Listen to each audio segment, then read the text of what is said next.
Prologue. The white dress itched, not from the lace but from the weight of it all, the lies, the betrayal, the silent war between two powerful families. I stood in front of the mirror, the veil hanging limp beside my face.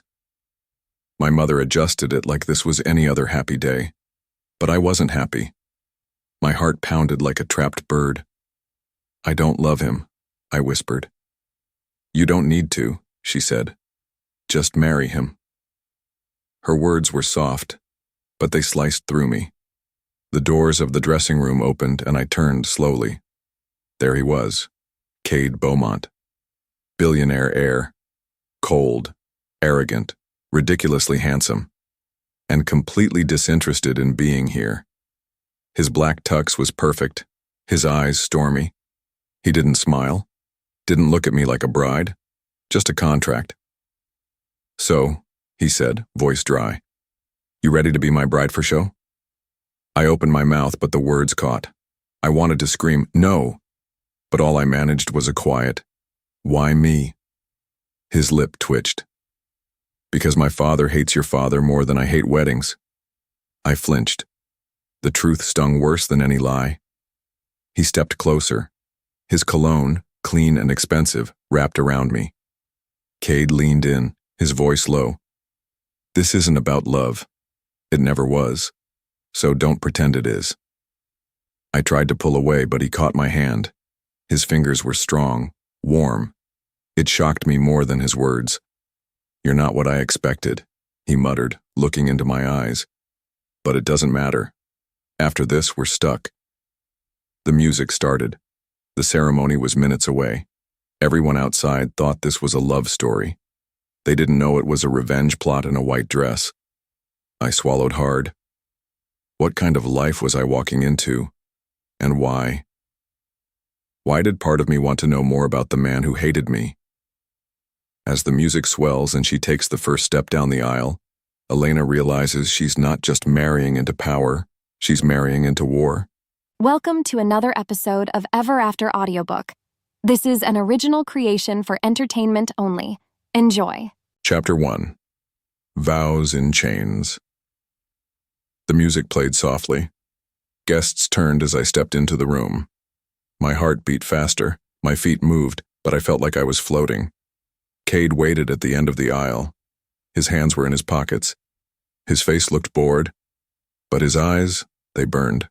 Not with love, not with joy, with something darker. He didn't smile as I walked toward him. He didn't look away either. He watched every step I took like he was sizing me up, like I was a deal, a check mark, a win in a silent war. My dress brushed the floor. I could hear each step echo in my chest. Was this what marriage was supposed to feel like? Fear, fire, no love. I stopped beside him. The priest began to speak. I didn't hear the words. All I could feel was the heat from Kade's body. So close, so far. He didn't touch me, not even once. But I felt it, the way he looked at me, like he hated me, but also like he couldn't stop. His jaw was tight as he said, "I do." It felt more like a warning than a vow. When it was my turn, I hesitated. The room got quiet. I looked at Kade, his eyes narrowed, daring me to say no. "Say it, Elena. Just say it." "I do," I whispered. My voice shook. The room cheered. Cameras flashed, but all I saw was Kade. All I felt was cold. He leaned down, lips near my ear. "Now you're mine." His breath sent chills down my spine. Not the good kind, or maybe not the bad kind either. The kiss was quick. No warmth, no promise. Just power. We turned to face the crowd, smiling for the world. But behind the fake smiles, two people were now locked in something they never chose. When the music ended, he leaned close again. "Get ready, wife. The real game starts now." He took my hand, but not gently, and as we walked out together, I knew one thing. This wasn't a wedding. It was a war. As they walk into the limousine, Kade whispers something that makes Elena's heart skip, and not from fear. Chapter 2. the ride to his world. The car door slammed shut behind me. The sound echoed in my chest. Kade slid in beside me, silent, his face turned toward the window like I wasn't even there. The driver pulled away, leaving behind the flashing cameras and fake cheers. The silence between us was louder than the crowd we'd escaped. I sat stiff in my seat, hands clasped in my lap. The dress that once felt like magic now felt like a trap, tight, suffocating, fake. Kade finally spoke, his voice low and cold. "You really said yes?" I turned my head toward him, unsure if it was a question or a taunt. "You didn't give me a real choice." His lips curled, not quite a smile. "You think you're a victim in this? You're a pawn, just like me." "I'm not like you," I snapped, the heat in my voice surprising even me. He laughed, soft and bitter. "You will be. Give it time." His words sank into me like ice. I looked out the window.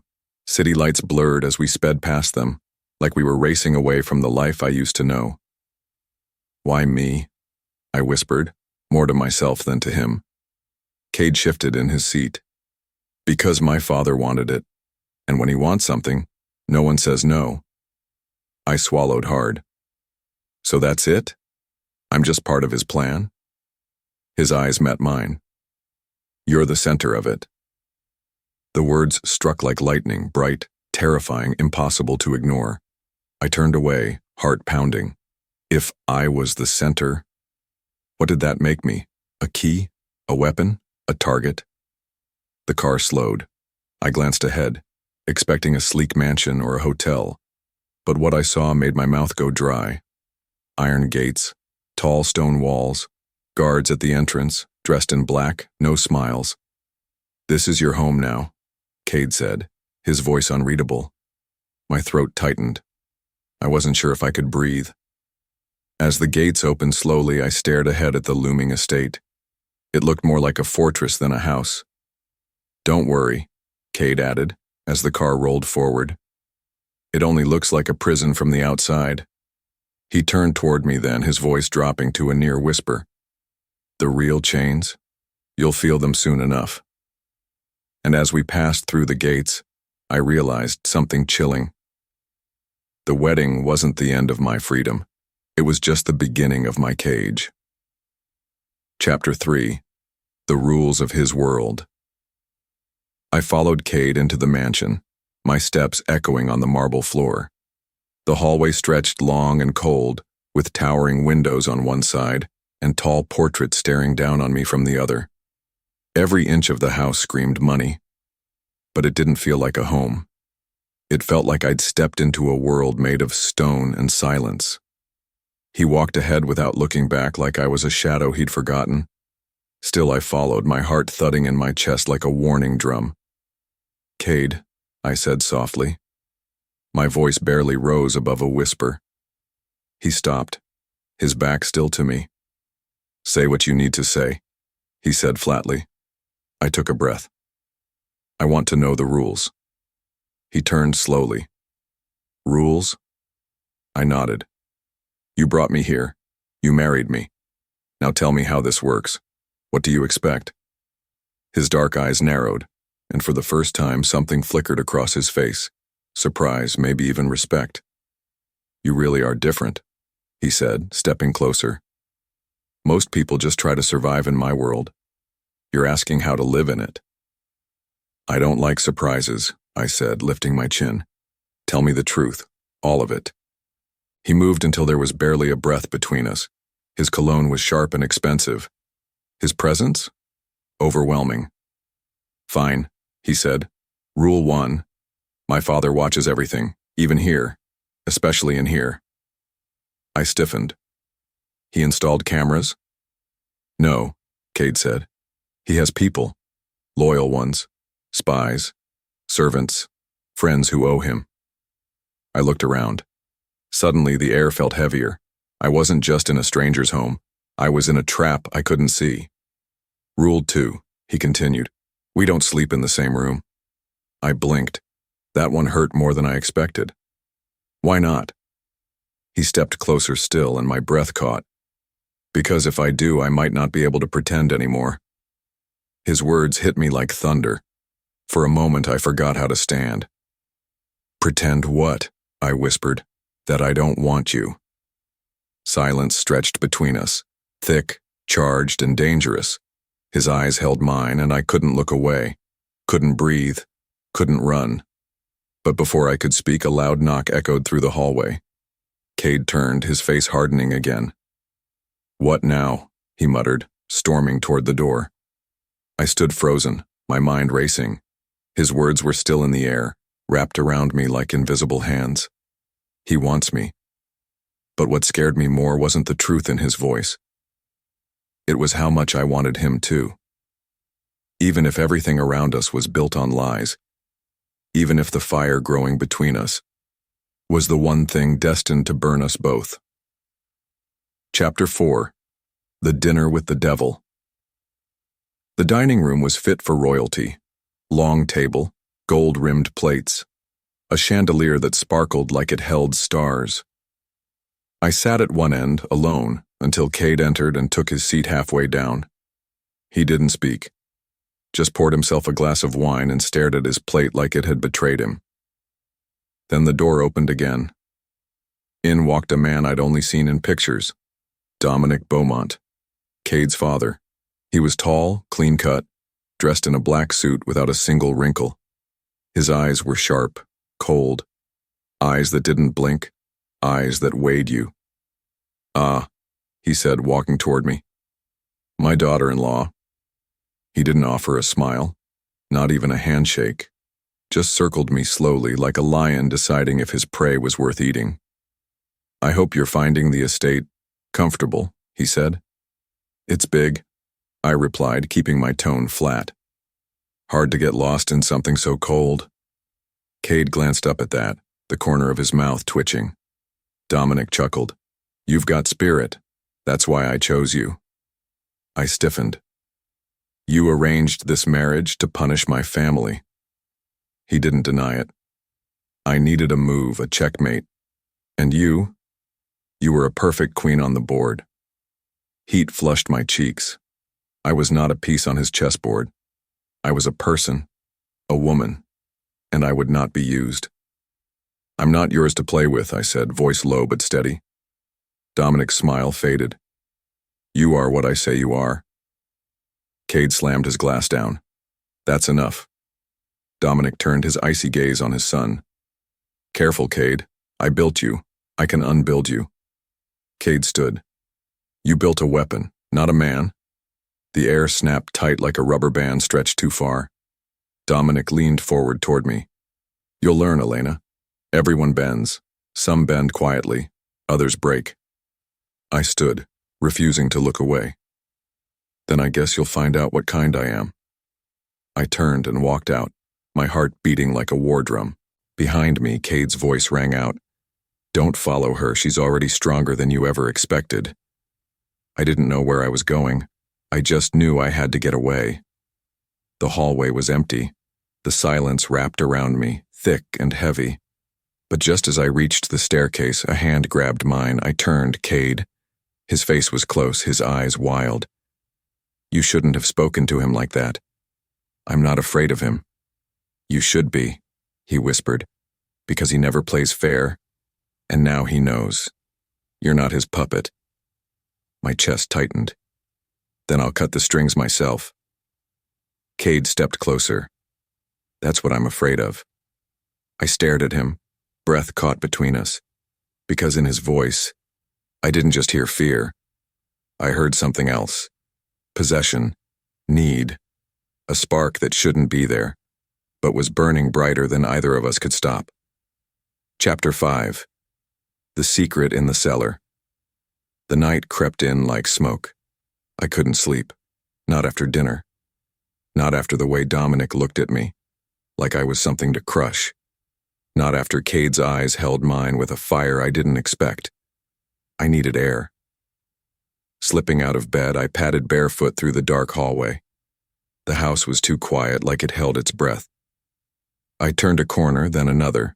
My fingers brushed the cold stone wall as I moved. That's when I saw it.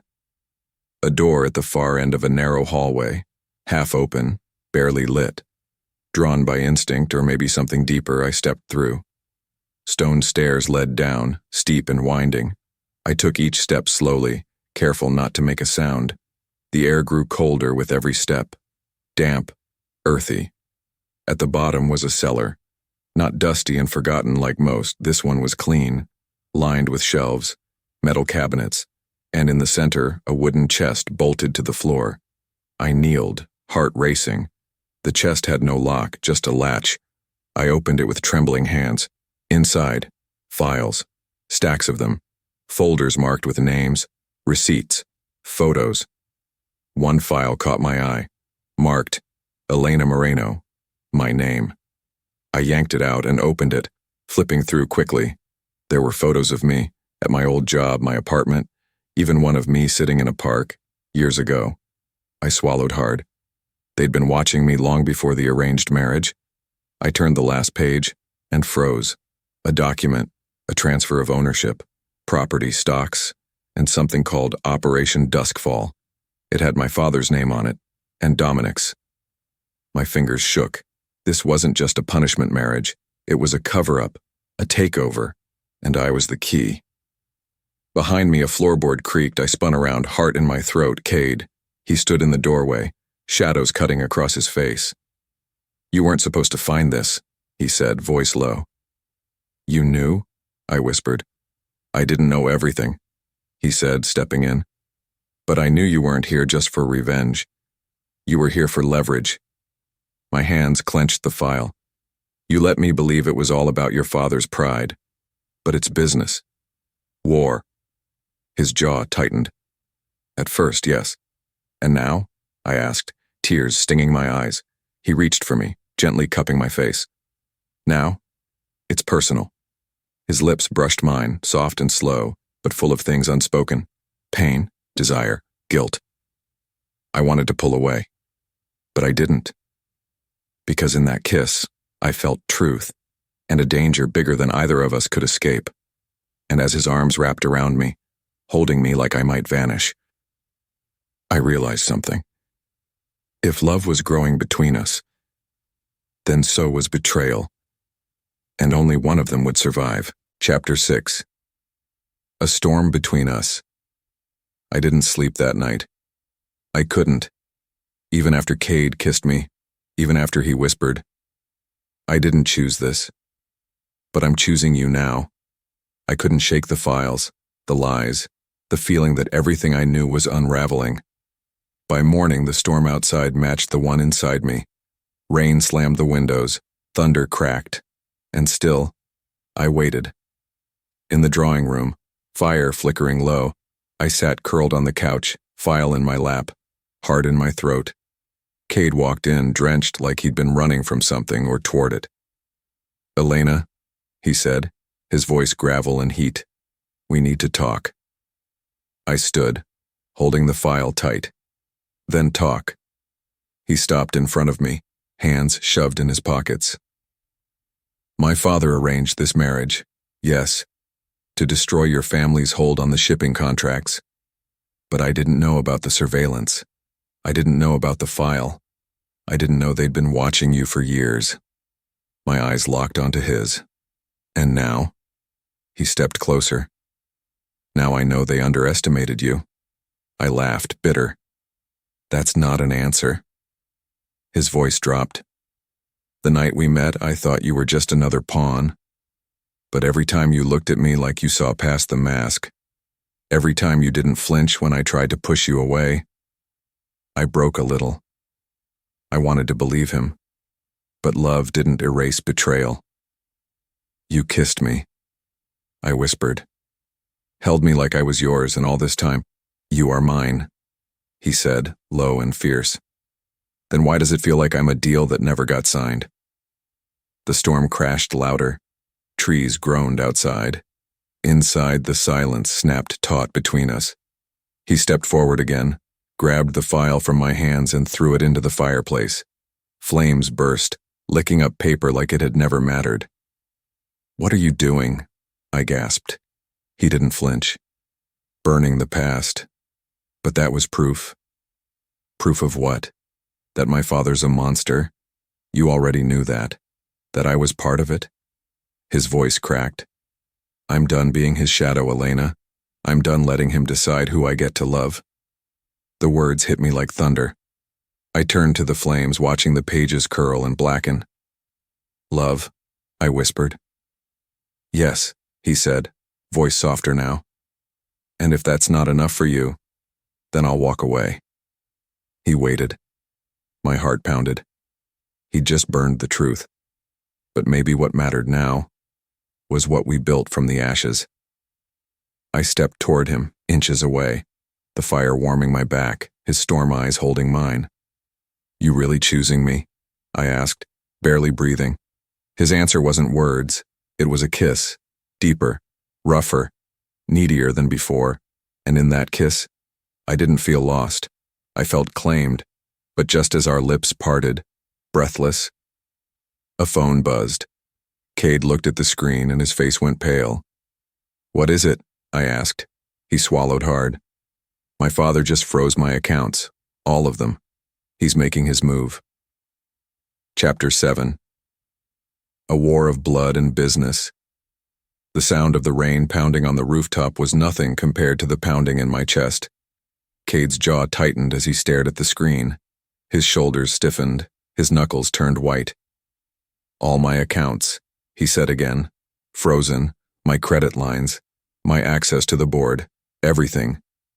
I blinked, heart racing. He's cutting you off. He nodded once. He's trying to corner me, force me back under his thumb. He wants control of me, of this marriage, of you. The words felt like ice against my spine. You think he'll come after me? Kade's eyes snapped to mine. He'll come after anything I care about. A cold silence settled between us, broken only by the flicker of firelight and the hum of the storm. Then, without warning, he moved, fast, controlled, commanding. He grabbed a jacket, tossed me mine, and reached for a hidden panel behind the bookshelf. Inside, a sleek black case. A gun. My breath caught. Kade. I'm not letting him win, he said, strapping the case. Not this time. I'm done being his soldier. This time, I fight back. His hand brushed my cheek, soft, reverent. You're not a weakness, Elena. You're my edge. Something in me cracked then. Not from fear, but from feeling. I nodded, voice low. Then we fight together. That simple promise held weight. By afternoon, we were in the guest house, his private base of operations miles from the main estate. It was sleek, quiet, filled with secured tech and untraceable lines. Kade moved like he was born for war. Sharp, focused. But he never let go of my hand, not once.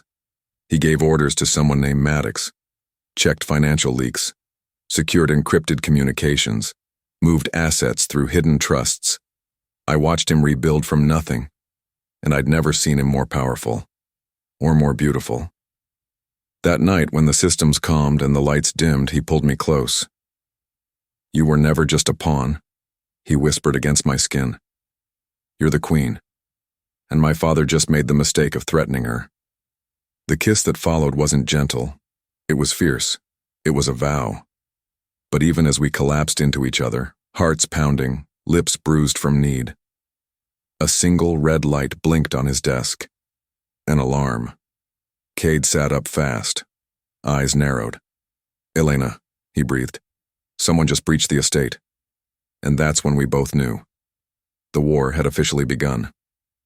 Chapter 8. The attack at midnight.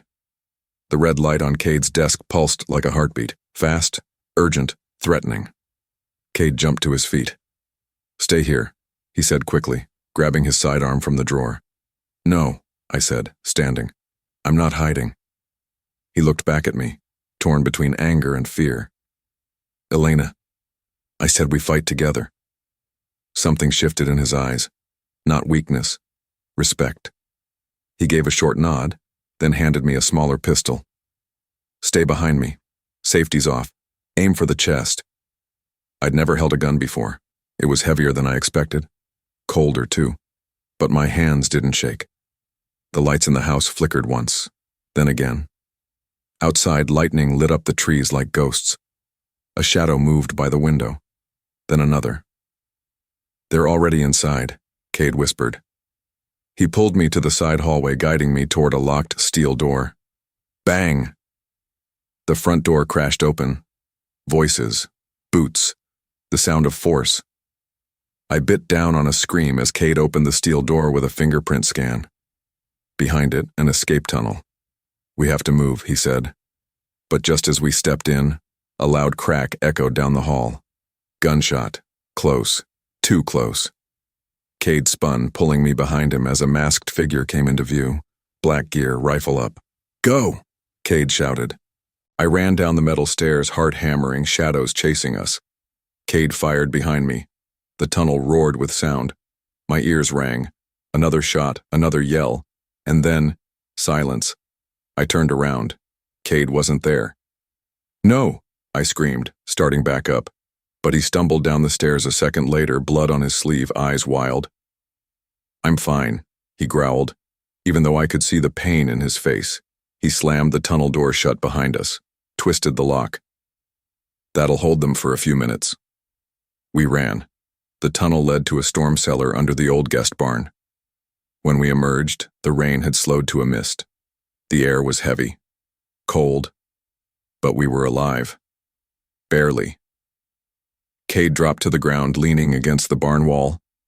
I tore open his jacket, checking the wound. The bullet had grazed him. Deep, but not deadly.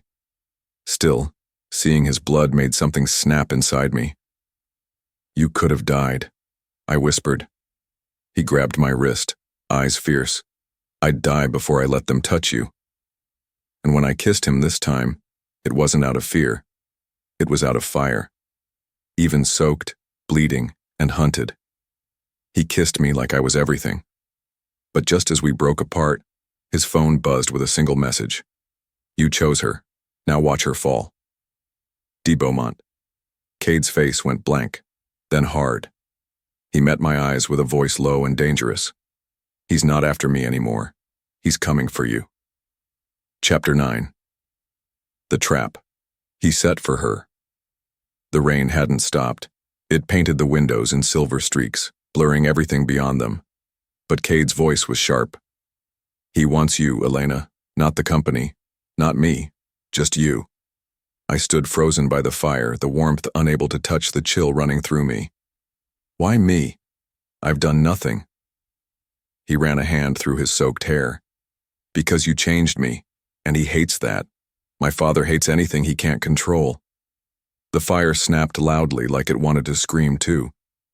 "I'll leave," I whispered. "If I go, maybe he'll stop." Kade's head whipped up. "No, you're mine. This marriage, fake or not, made you a Beaumont. That makes you his target now."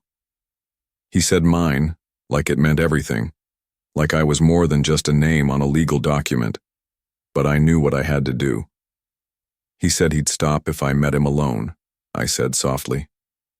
Kade's eyes turned dark. "You talked to him?" I nodded. "He called when you were sleeping. Told me to come to the old vineyard tonight, alone. Or he'd come after everyone we love." Kade slammed his fist on the table. "It's a trap." "I know," I said quietly. That made it worse, because I was going anyway. He paced, eyes wild. "You're not a soldier. You don't walk into fire." I stepped closer, voice shaking but firm. "But I'm your wife, and this family won't heal if it keeps bleeding. Let me stop the bleeding." Kade stopped, looked at me like he'd never seen me before. His hand reached up slowly, brushing wet strands from my face. "You're not just brave," he said softly. "You're everything." And then, before I could answer, he kissed me. Not like before. This kiss was slow, deep, final, like goodbye. My heart thudded so loud I barely heard him whisper, "I'm not letting you go in alone." But he said, "I don't care." His grip tightened gently around my hand. "We go in together," He wants to tear us apart? Then we give him what he never had. I blinked. Which is love that doesn't break. Just like that, the plan changed. But something told me we were walking straight into hell. And hell? It was already waiting. Chapter 10. Wine, blood, and betrayal. The vineyard looked abandoned. Gnarled vines curled like claws in the moonlight. The old brick house sat quiet at the center, cloaked in shadow. But it wasn't empty. I could feel it. So could Kade. He moved beside me, stepped silent on the dirt path. His hand brushed mine once, quick, electric, just enough to say, "I'm here." We stopped at the door. "It's unlocked," I whispered. "Of course it is," he muttered. "He wants you inside." I pushed it open.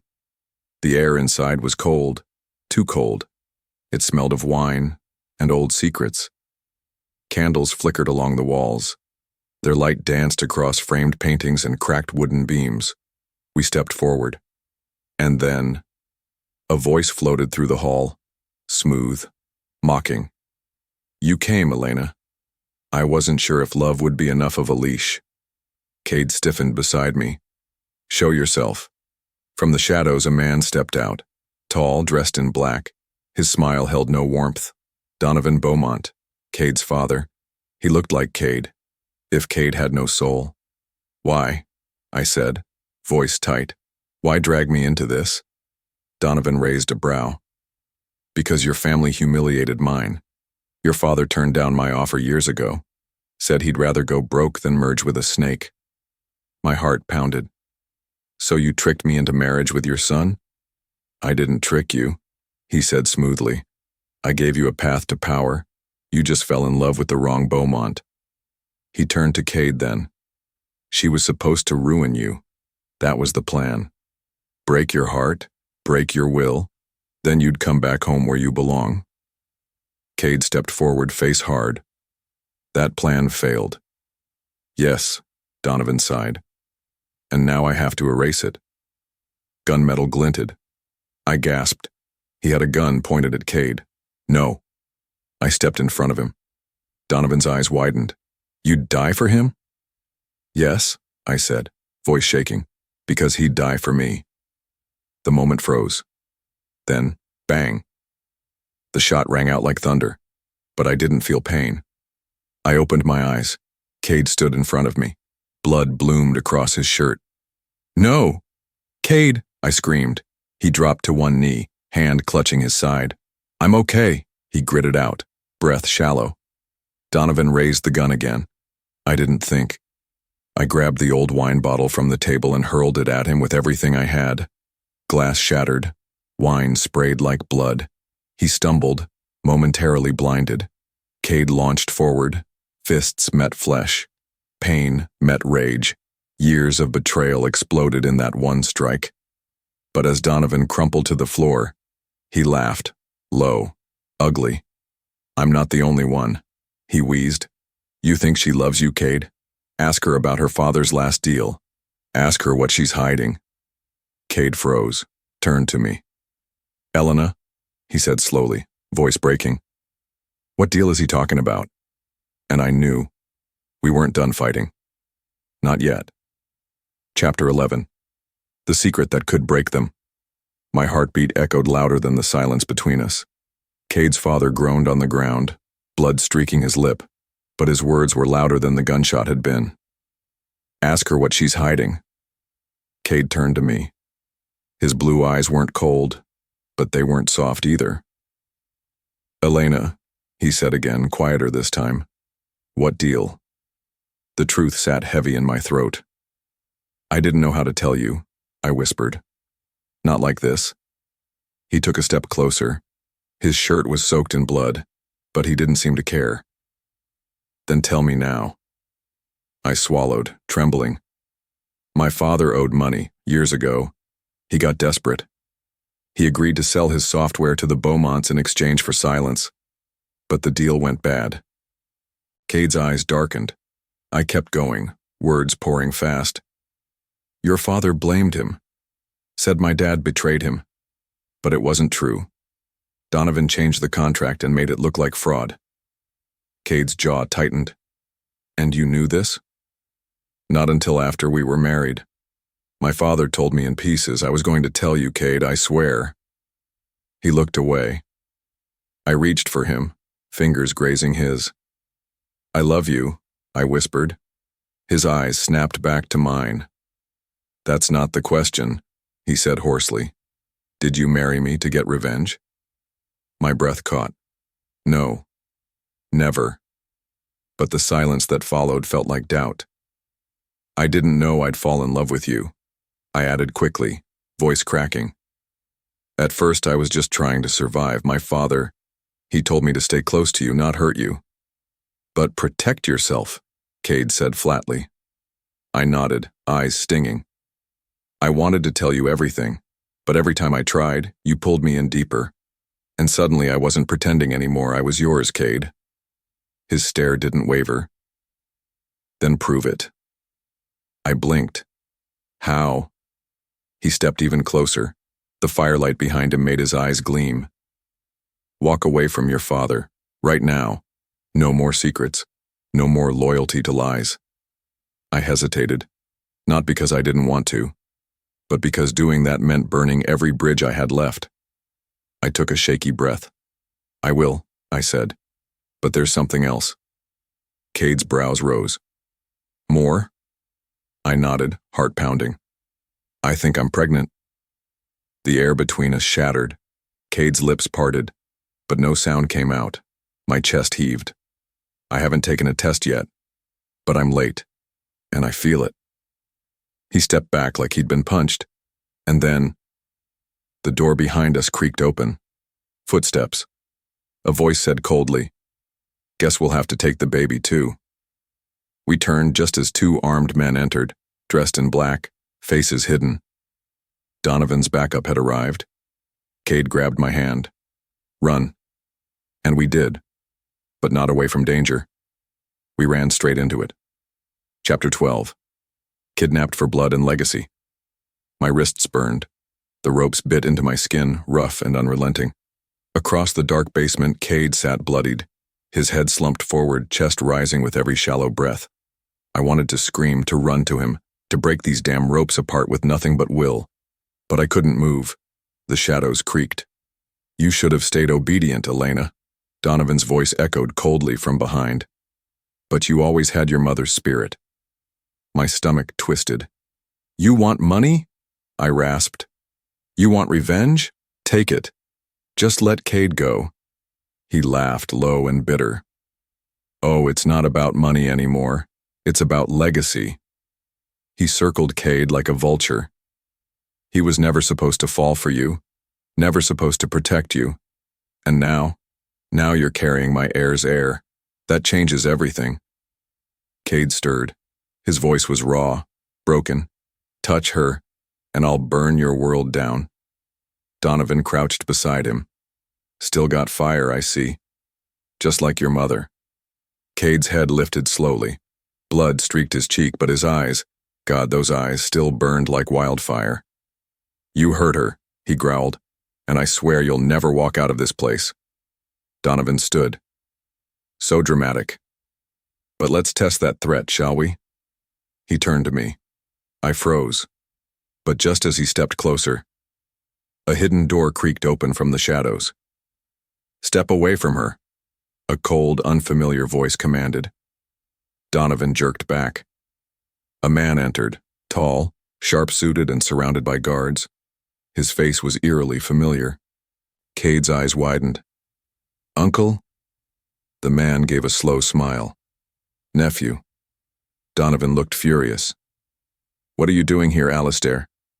I'm here, Alistair said, stepping closer to me and slicing the ropes with one flick of a hidden blade. To correct your mistakes. My hands dropped free. I gasped, lungs filling with relief and shock. Alistair turned to Kade's captors. Untie him. No, Donovan barked. This is my house. Correction, Alistair said coolly. It's my estate. Transferred last week when the board removed you for mismanagement and murder conspiracy. Donovan's face drained. You're lying. Try me, Alistair cut in. Kade, you good to stand? Kade staggered up, using the wall. I rushed to him, wrapping my arms around him. His mouth brushed my temple. You okay? I nodded, holding back tears. Now I am. Donovan stepped forward again, but Alistair's guards raised their guns. No, he whispered, eyes wide. This isn't how it ends. But it was. Alistair nodded once. Take him away. As they dragged Donovan out, Kade's hand found mine. He pulled me against him gently, tightly. I thought I lost you, he whispered. You didn't, I breathed. You never will. But as I rested my head on his chest, I felt it again. That faint, fluttering movement deep in my belly. And this time it wasn't just fear. It was life. Our life. And just when I thought peace had finally come, Alistair said calmly, we need to talk about what comes next. Because Elena, your child is now heir to the entire empire.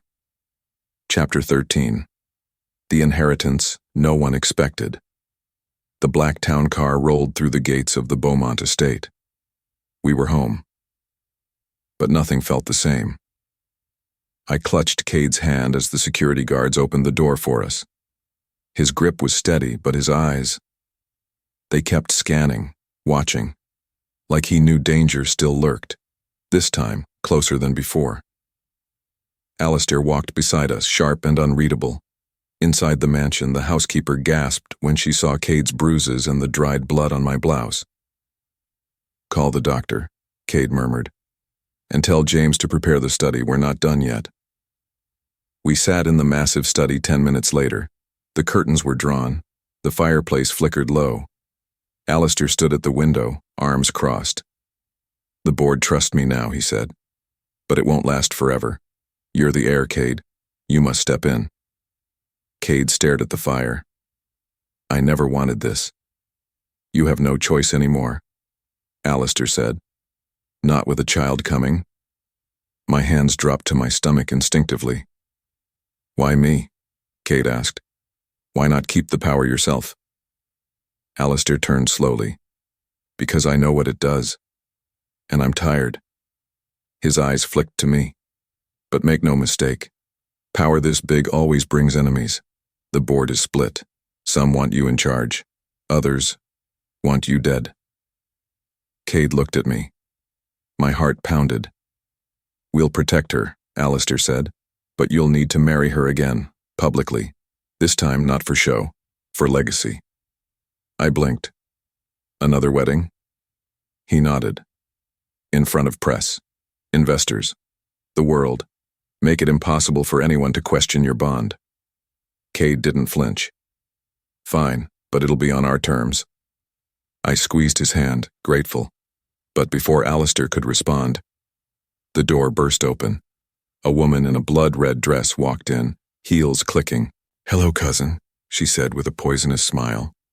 Kade's jaw clenched. Vanessa. She stopped in front of him, eyes cold. You should have died in that warehouse. Alistair stepped between them. Watch yourself. I'm only here, she said, brushing invisible dust off her shoulder, to remind you that you're not the only Beaumont with a claim to the empire. She turned to me then, her gaze icy. And she's not the only woman who knows how to play the game. I rose slowly. I'm not playing.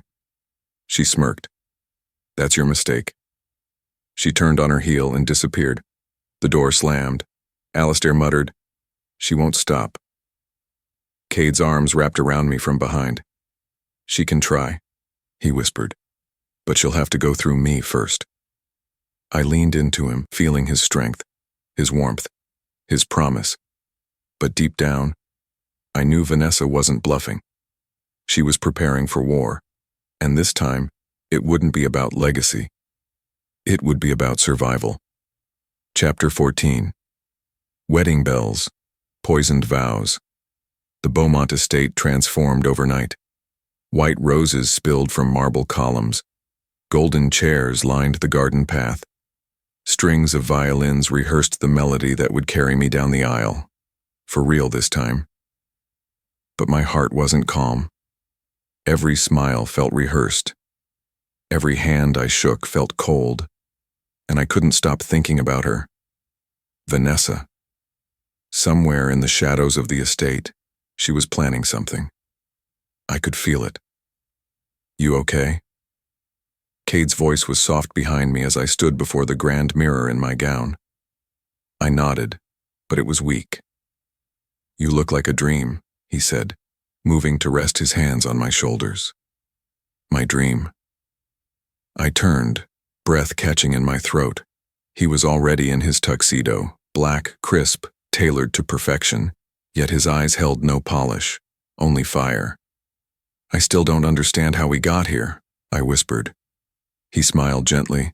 By fighting, bleeding, loving. And now? I asked. What if she tries something? He pulled me close, resting his forehead against mine. Then I'll protect you, like I always will. The door creaked. Alistair stepped in, clearing his throat. They're ready, he said, eyes scanning the hallway like a hawk. We walked together, arm in arm, out to the garden. Hundreds of eyes turned toward us, journalists, family, power players.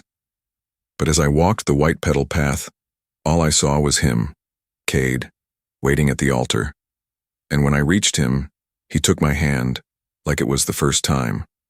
Like the world had paused just for us. The officiant spoke, but I barely heard a word, because Kade was whispering under his breath. You still hate me a little, I smirked. Only when you smirk like that. He laughed softly. Then, when it was time, he took my hand again. Elena, he said, voice low, warm. I never believed in forever. But with you, I want nothing less.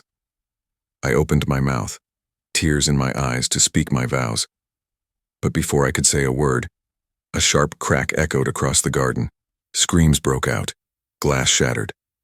I spun around, heart jumping. Guards rushed forward. Alistair barked, "Get her out." Kade pulled me behind him, shielding me with his body. More glass fell. Another crack, this one closer. I saw her. Vanessa, standing at the edge of the garden in a black veil, a champagne glass in her hand, eyes locked on me. She lifted the glass like a toast. And then, a slow, cruel smile spread across her lips. Kade's grip tightened. Elena, he said, voice ragged, we need to leave now. But I couldn't move, because right then I felt something warm and wet trickle down my side. My hand reached for it. Red. Blood. Not mine. Kade, I gasped, looking up. His eyes were wide, his knees buckled, and then he fell, right into my arms. Chapter 15. A Kingdom on Fire. Blood soaked my gown. It wasn't mine. It was his. Kade, I screamed, cradling his head as he lay limp in my arms. His eyes fluttered, dazed. His lips parted, but no words came out. His white shirt was blooming with red, staining the front like a twisted rose. Guards rushed in, people screamed, but I couldn't hear anything. Just the sound of his ragged breathing. He's been shot, I shouted, voice shaking. Alistair was at my side in seconds. Get the medics, now! He knelt beside me, hand pressing against Kade's wound. He needs surgery. I nodded, tears blinding me. He can't die. He just can't. Keep pressure on it, Alistair barked at a guard. Get the car. They carried Kade away on a stretcher as the wedding crumbled behind us. The flowers wilted in the panic. The guests vanished like ghosts. And I was left in a blood-stained dress that no longer felt like a dream. It felt like a curse. Hours passed. I sat alone in the private hospital wing, staring at the doors to the operating room. My hands were stiff with dried blood. My heart throbbed with every second that ticked by. Then finally the surgeon stepped out. He made it, she said gently. But barely. The bullet missed his heart by half an inch. He'll need time. But he's alive. I sobbed, covering my face with both hands. Relief, pain, hope, all at once. You can see him, the doctor added. When I walked in, he looked pale, fragile, but alive. Machines beeped gently around him. His chest rose and fell, slow and steady. I sat beside him and took his hand. His fingers twitched. "Elena," he whispered, eyes barely open. "I'm here," I said, brushing his hair back. "You're safe." He squeezed my hand. "Vanessa." "I saw her," I said, voice hardening. "She made a toast as you bled. She knew." His jaw tensed. "She won't get away with it," I whispered. Something shifted inside me then. The fear was still there, but beneath it, a storm was rising. I wasn't just the girl who married into money. I was a woman with fire in her bones, a wife with a reason to fight, and I would burn down anything that threatened what we built. I kissed Kade's forehead and stood. "I need to go," I said softly. He frowned. "Where?" I turned to the window, staring into the dark. "To end this." And when I left the hospital that night, I wasn't wearing my wedding dress anymore. I wore black, just like a queen at war. Chapter 16. The Queen and Her Crown. The Beaumont Tower loomed like a fortress of steel and secrets. Tonight, it belonged to me. I walked through the gilded lobby with my chin high, flanked by two of Alistair's most loyal guards. Black heels clicked against marble floors. Every step echoed like a declaration. The receptionist rose in shock. "Mrs. Beaumont." "I'm here to see Vanessa," I said calmly. "And don't bother calling security. I brought mine." Elevators opened. I stepped in without flinching. Top floor. She was waiting. Vanessa sat in Kade's father's office, sipping from a crystal glass, legs crossed like a queen on a stolen throne. "You look radiant," she said without looking up. "Still wearing blood, I see." "You should have aimed better," I replied, voice like steel.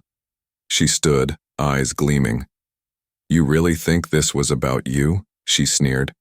"I wanted Kade broken. His father ruined mine. I wanted the crown shattered, not passed on." "But you missed something," I said, stepping forward. She laughed. "What? That you're some nobody-turned-princess?" "No." I took another step. "That I'm not just his wife, I'm his equal, and I won't let you touch a hair on his head." I tossed a file onto the table. Vanessa's smile faded. "These are records of the offshore accounts you used, the hitman you paid, and the estate you bought under a fake name, all traceable." Her eyes narrowed. "You're bluffing." "Try me."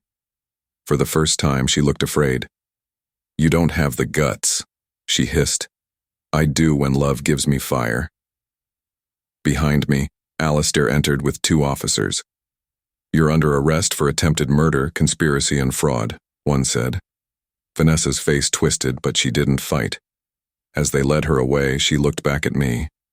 "He'll leave you. Men like him always do." I smiled. "Then I'll make him fall in love with me again, every single day." Hours later, I stood at Kade's bedside. He was awake, weak, but smiling. "Vanessa?" he asked. "Gone," I said, sitting beside him. "Forever." He reached for my hand. "You saved me," he whispered. I leaned in, tears brimming. "No," I said softly. "You saved me first. You gave me love, and I finally learned how to fight for it." He pulled me close, and I kissed him, long, slow, fierce, the kind of kiss that said forever. When we pulled back, he grinned, eyes glassy. "So, does this mean you're staying?" I laughed through my tears. "I married you once for duty." I kissed his forehead, "And I'll keep choosing you for love." Outside the hospital, the press waited, but I wasn't afraid anymore. I stood beside Kade as we stepped into the light, hand in hand, hearts rebuilt, kingdom intact. They had tried to ruin us, but we weren't just survivors. We were rulers, together. And this time the crown didn't come from gold. It came from love. The end.